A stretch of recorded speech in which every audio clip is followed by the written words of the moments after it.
Hello from Sylvia. Yes, this week's Monday motivational message is all about patience and peace.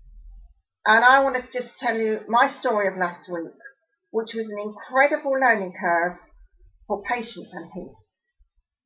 Imagine waking up Monday morning and thinking, right, I'm just going to get on with this now on my laptop. I'm actually going to do a motivational message.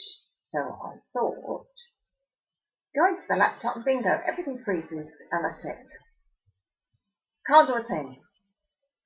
Ring my good friend and computer mentor Dave, who says, oh dear, I think the hard drive's frozen. Looks like a new one. Comes trundling over, and yes, we end up going to Tesco, buying a new laptop. Get that all set up nicely, and then it's time to synchronise the iPhone with Outlook, which is what I use for contacts. Didn't think that was a particular problem.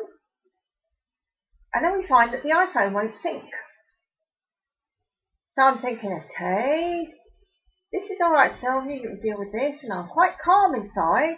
I'm sure by now some people would have felt like throwing the computer and the laptop, the iPhone even, across the room because they're so frustrated and angry about it all. But I was incredibly centred, I found, and at peace, thinking, well, okay, we've just got to put them in manually, and maybe it's time also to go back to a good old-fashioned address book as well as a backup thing.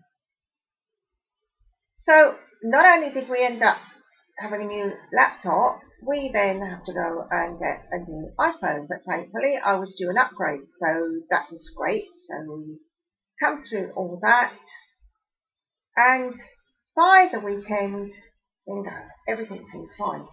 And it was working well.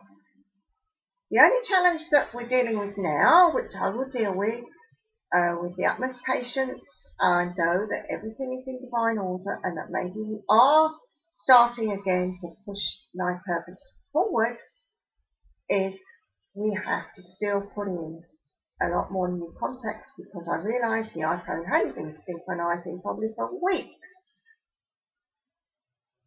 But I have to say that through it all, I was amazingly calm.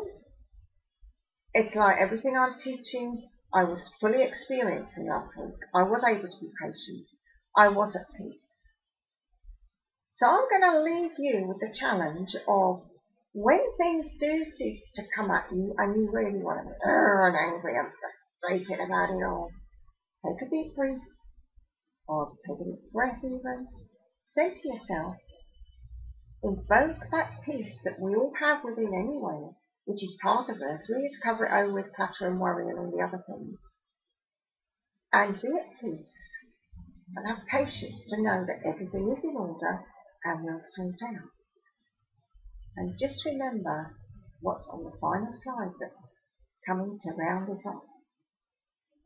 Have a lovely week. Have a great life.